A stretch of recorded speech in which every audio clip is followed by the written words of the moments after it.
கோவை ஆலந்துறை அருகே நல்லூர் வயல் குடியிருப்பு பகுதிக்குள் நுழைந்த காட்டு யானை வீட்டின் முன்பிருந்த பலா மரத்தில் பழத்தை பறித்து சாப்பிட்டு சென்ற வீடியோ வெளியாகி வைரலானது. அந்த யானையை விரட்ட பட்டாசு வெடித்தும் சப்தம் எழுப்பிய போதும் அதனை கண்டுகொள்ளாமல் பலா பழத்தை ருசித்து சாப்பிட்ட யானை மேலும் ஒரு பழத்தை தனது துதிக்கையில் பறித்து கொண்டு சாவகாசமாக சென்றது.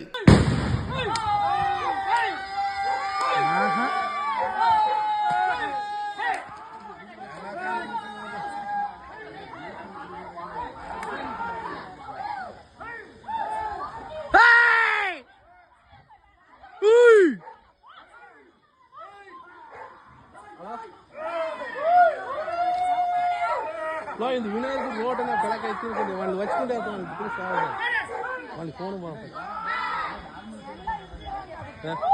ఇదే వినాయకుడు సెంటర్ రోడ్ ఉన్న కలక